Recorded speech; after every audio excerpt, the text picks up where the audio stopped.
Abu Ubaidah ibnu Jarrah bernama lengkap Amir ibnu Abdillah ibnu Al-Jarrah Al-Quraisy Al-Fihri. Ibunya bernama Umainah binti Ghanam. Ia berasal dari kabilah Quraisy, Bani Al-Haris ibnu Fihr, salah satu kabilah terhormat di Mekah. Sejak kecil, ia tumbuh di tengah masyarakat yang menjunjung tinggi kehormatan nasab, kekuatan, dan loyalitas kabilah. Ayahnya termasuk orang yang keras memegang ajaran jahiliyah, sementara ibunya dikenal lebih lembut. Lingkungan Mekah kala itu dipenuhi perdagangan, persaingan, dan ritual penyembahan berhala yang telah mendarah daging. Secara fisik, Abu Ubaidah dikenal bertubuh tinggi dan kurus, berwajah cekung dengan raut yang menenangkan. Gigi serinya kelak tampak rusak akibat pengorbanannya di medan Uhud. Penampilannya sederhana, jauh dari kesan bangsawan Quraisy pada umumnya. Namun justru itulah yang membuatnya mudah diterima dan dipercaya oleh banyak orang. Amir ibnu Abdillah ibnu Al-Jarrah Al-Quraisy Al-Fihri. Ia berasal dari kabilah Quraisy, Bani Al-Haris ibnu Fihr, salah satu kabilah terhormat di Mekah. Sejak kecil, ia tumbuh di tengah masyarakat yang menjunjung tinggi kehormatan nasab, kekuatan, dan loyalitas kabilah. Ayahnya termasuk orang yang keras memegang ajaran jahiliyah, sementara ibunya dikenal lebih lembut. Lingkungan Mekah kala itu dipenuhi perdagangan, persaingan, dan ritual penyembahan berhala yang telah mendarah daging. Berbeda dengan kebanyakan pemuda Quraisy, Abu Ubaidah dikenal pendiam, berpikir dalam, dan sangat menjaga kejujuran. Ia tidak dikenal sebagai peminum khamr, tidak tertarik pada pesta pora, dan merasa asing dengan kebiasaan menyembah patung-patung yang tidak mampu memberi manfaat maupun mudarat. Para sejarawan menyebutkan bahwa ia memiliki fitrah yang lurus dan hati yang mudah menerima kebenaran. Ketika Muhammad SAW mulai menyampaikan dakwah Islam secara sembunyi-sembunyi, berita tentang kejujuran dan akhlaknya telah dikenal luas. Abu Ubaidah mendengar dakwah ini melalui Abu Bakar Asy-Siddiq radhiyallahu anhu. Tanpa perdebatan panjang, tanpa keraguan yang berlarut, ia menerima Islam dengan penuh kesadaran. Ia memahami bahwa keimanan ini akan memutus banyak ikatan dunia, namun hatinya telah mantap. Masuk Islamnya Abu Ubaidah menempatkannya dalam barisan awal kaum muslimin. Ia termasuk golongan as-sabiqunal awalun, orang-orang yang pertama kali menerima Islam. Beberapa riwayat menyebutkan bahwa ia masuk Islam hanya berselang sangat singkat setelah Abu Bakar Asy-Siddiq, pada fase dakwah yang masih sangat rahasia. Ia segera merasakan tekanan dari kaumnya sendiri. Ayahnya menentang keras keputusannya, bahkan memandang Islam sebagai aib besar keluarga. Namun Abu Ubaidah tidak membalas dengan kemarahan. Ia memilih diam, bersabar, dan memperkuat hubungannya dengan Allah. Saat tekanan Quraisy semakin keras, Abu Ubaidah termasuk di antara kaum muslimin yang ikut hijrah ke Habasyah. Hijrah ini menguji kesabarannya, karena ia harus meninggalkan tanah kelahirannya demi mempertahankan iman. Setelah kembali ke Mekah, barulah ia kemudian ikut berhijrah menuju Madinah bersama kaum muslimin lainnya ketika perintah hijrah besar ditetapkan. Di kota baru itu, ia hidup sederhana, mempersaudarakan diri dengan kaum Ansor, dan mencurahkan seluruh tenaganya untuk membela Islam. Ia jarang menonjolkan diri, namun selalu hadir di setiap tugas berat. Ketika Perang Badar terjadi, Abu Ubaidah berada di barisan terdepan. Di medan inilah iman diuji dengan cara paling pahit. Ayah kandungnya sendiri berada di barisan musyrikin. Sang ayah berulang kali mencari Abu Ubaidah untuk membunuhnya demi kehormatan jahiliyah. Abu Ubaidah berusaha menghindar, tidak ingin tangannya menjadi penyebab darah orang tua sendiri. Namun ketika ancaman itu semakin dekat dan membahayakan kaum muslimin, ia terpaksa mengangkat pedang. Ayahnya terbunuh di tangannya. Peristiwa ini tercatat dalam kitab-kitab tarikh sebagai bukti bahwa iman telah mengalahkan ikatan darah. Setelah Badar, Abu Ubaidah semakin dikenal sebagai prajurit yang tenang dan dapat diandalkan. Ia tidak banyak bicara, namun kehadirannya memberi rasa aman. Pada Perang Uhud, ketika keadaan berbalik dan kaum muslimin terpukul, Rasulullah terluka. Dua mata rantai besi dari helm beliau menancap di wajah mulia Nabi. Abu Ubaidah mendekat dengan hati penuh cemas. Ia tidak ingin melukai Rasulullah dengan tangannya, maka ia mencabut besi itu dengan giginya satu persatu, hingga gigi depannya patah. Ia tidak mengeluh, tidak pula menjadikan peristiwa itu sebagai kebanggaan. Rasulullah Shallallahu Alaihi Wasallam sangat mencintai Abu Ubaidah. Dalam sebuah hadis sahih, beliau bersabda bahwa setiap umat memiliki orang terpercaya. dan orang terpercaya umat ini adalah Abu Ubaidah ibn Jarrah. Selain itu, Abu Ubaidah juga termasuk dalam 10 sahabat yang secara khusus diberi kabar gembira dengan surga, sebuah kedudukan yang menunjukkan kemuliaan imannya dan konsistensinya dalam ketaatan. Dalam sebuah hadis sahih, beliau bersabda bahwa setiap umat memiliki orang terpercaya, dan orang terpercaya umat ini adalah Abu Ubaidah ibn Jarrah. Julukan ini bukan sekadar pujian, melainkan pengakuan atas kejujuran, amanah, dan kebersihan hatinya. Setelah wafatnya Rasulullah Shallallahu Alaihi Wasallam, Abu Ubaidah tetap berada di barisan terdepan dalam membela Islam. Ia ikut dalam berbagai ekspedisi dan penaklukan, namun tidak pernah mengejar kekuasaan. Ketika masa Khalifah Umar ibn al-Khattab radhiyallahu an, Abu Ubaidah diangkat sebagai panglima tertinggi di wilayah Syam. Di bawah kepemimpinannya, kota-kota besar seperti Damaskus dan Yerusalem ditaklukkan dengan strategi matang dan sikap penuh keadilan. Meskipun memegang kekuasaan besar, kehidupan Abu Ubaidah tetap sangat sederhana. Rumahnya hampir tidak berisi apapun selain alas tidur, pedang, dan peralatan perang. Ketika Umar datang berkunjung, ia menangis melihat kondisi sahabatnya itu. Umar berkata bahwa dunia telah mengubah banyak orang, namun tidak Abu Ubaidah. Dalam memimpin, Abu Ubaidah dikenal lembut namun tegas. Sifat malunya sangat kuat, ia enggan tampil menonjol dan tidak menyukai sanjungan. Namun di balik kelembutan itu, ia memiliki prinsip yang kokoh dalam menjaga amanah. Karena sifat inilah, ia beberapa kali dipercaya mengurus harta umat dan urusan keuangan pasukan, menjaga setiap amanah seakan itu milik orang banyak yang akan dipertanggungjawabkan di hadapan Allah. Ia tidak memerintah dengan kekerasan, melainkan dengan keteladanan. Ia menolak fasilitas berlebih, menolak diperlakukan istimewa, dan selalu mendahulukan pasukannya. Ia lebih memilih berjalan kaki dibanding menunggang kuda jika itu membuat rakyat merasa dekat dengannya. Ketika wabah Ta'un melanda Syam, Umar mengirim surat agar Abu Ubaidah kembali ke Madinah. Abu Ubaidah memahami bahwa Umar ingin menyelamatkannya, namun ia menolak dengan penuh adab. Ia berkata bahwa dirinya berada di tengah kaum muslimin dan tidak ingin menyelamatkan diri sendiri sementara pasukannya menghadapi musibah. Wabah itu akhirnya merenggut nyawa Abu Ubaidah pada tahun 18 Hijriah.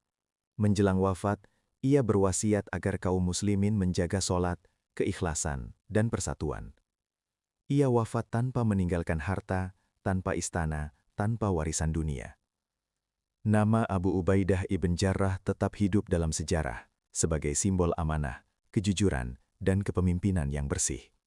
Ia bukan hanya panglima perang, tetapi teladan tentang bagaimana iman membentuk manusia menjadi pelayan umat yang sejati.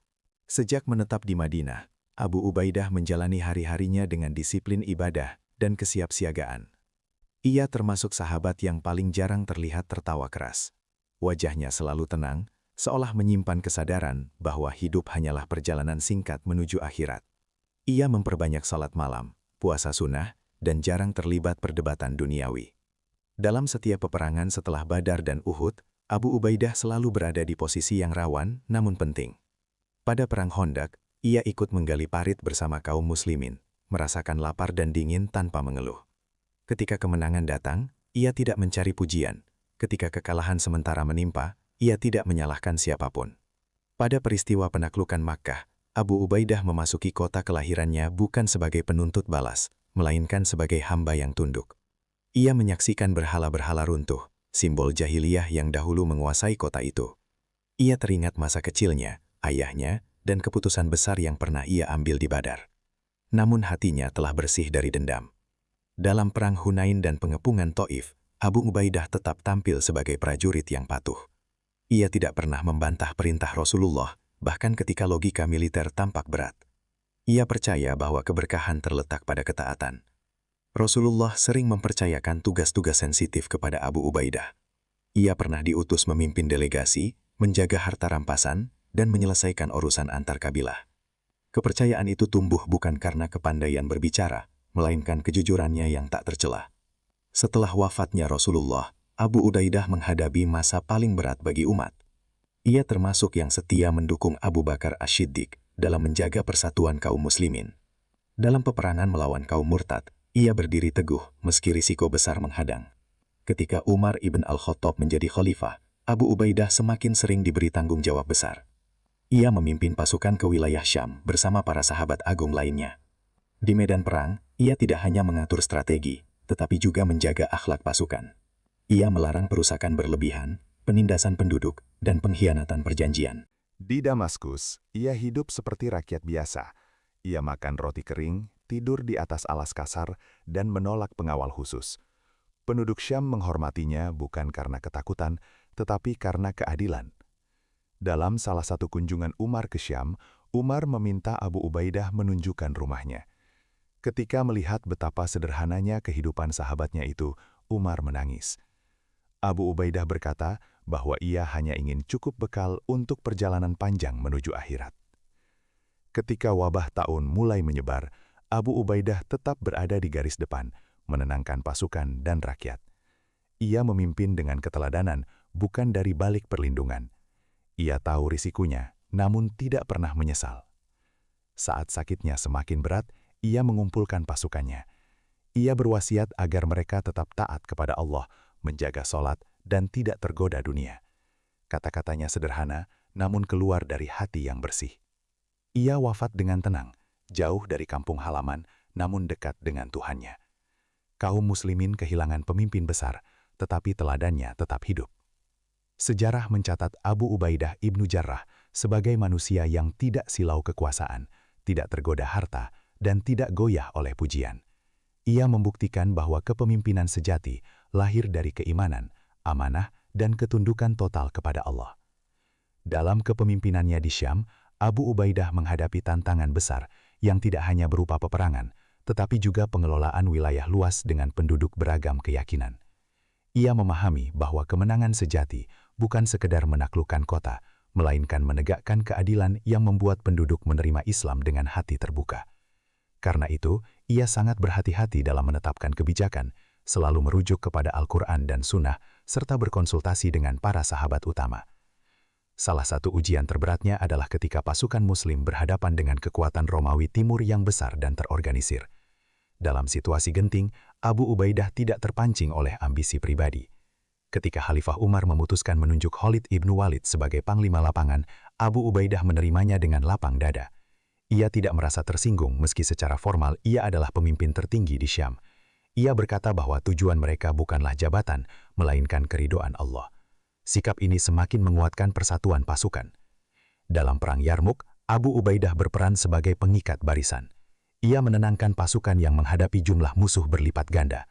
Ia mengingatkan mereka akan janji Allah tentang pertolongan bagi orang-orang yang sabar dan bertawakal. Ketika pertempuran berkecamuk selama hari-hari yang panjang, ia berkeliling di antara barisan, memastikan tidak ada prajurit yang terabaikan. Setelah kemenangan besar di Yarmuk, nama Abu Ubaidah semakin harum. Namun ia tetap menolak segala bentuk kemewahan. Ia membagi harta rampasan secara adil dan memastikan hak fakir miskin terpenuhi. Ia menolak membangun rumah besar atau mengenakan pakaian mewah, meski ia mampu. Abu Ubaidah dikenal sangat berhati-hati terhadap harta publik. Ia menganggap setiap dirham milik umat sebagai amanah yang kelak akan dipertanggungjawabkan di hadapan Allah. Jika ada pemberian hadiah, ia selalu bertanya, apakah itu bagian dari haknya atau bentuk sogokan. Ketegasan ini membuat para pejabat di bawahnya segan berbuat curang. Dalam kehidupan sehari-hari, ia sering terlihat membantu pekerjaan rakyat. Ia menengok orang sakit, mendengar keluhan penduduk, dan menyelesaikan perselisihan dengan penuh kesabaran. Ia tidak memerintah dari kejauhan, melainkan hadir di tengah masyarakat.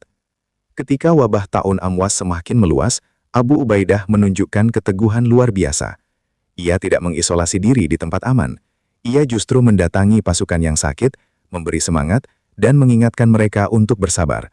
Ia memahami bahwa takdir Allah tidak bisa dihindari, namun manusia tetap diperintahkan untuk berikhtiar dan saling menguatkan. Saat sakitnya semakin parah, Abu Ubaidah merasakan bahwa ajalnya semakin dekat. Ia meminta agar pasukannya dikumpulkan. Dengan suara lemah namun jelas, ia menyampaikan pesan terakhir. Ia menasihati mereka agar selalu jujur, menunaikan amanah, menjaga sholat, dan tidak terpedaya oleh dunia. Ia mengingatkan bahwa kemenangan dan kekuasaan hanyalah titipan. Setelah wafatnya Abu Ubaidah, kaum muslimin di Syam diliputi kesedihan mendalam. Mereka kehilangan pemimpin yang adil dan penuh kasih. Namun warisannya tidak hilang. Nilai-nilai yang ia tanamkan terus hidup dalam kepemimpinan Islam setelahnya. Para sejarawan menulis bahwa Abu Ubaidah ibn Jarrah adalah contoh nyata bagaimana iman membentuk karakter pemimpin. Ia tidak meninggalkan bangunan megah atau harta berlimpah, tetapi meninggalkan teladan yang jauh lebih berharga, amanah, keikhlasan, dan keberanian untuk menempatkan Allah di atas segala-galanya. Pada masa-masa awal tinggal di Madinah, Abu Ubaidah termasuk sahabat yang sangat menjaga dirinya dari kenyamanan berlebihan. Ia memilih hidup sederhana, meskipun kesempatan untuk hidup lebih lapang terbuka lebar. Ia sering terlihat duduk di Masjid Nabawi dalam waktu lama, merenungi ayat-ayat Al-Quran yang turun, dan memperhatikan langsung bagaimana Rasulullah Shallallahu Alaihi Wasallam membina umat sedikit demi sedikit. Dari situlah ia belajar bahwa kepemimpinan sejati lahir dari ketakwaan, bukan dari suara yang lantang atau tampilan yang mengesankan.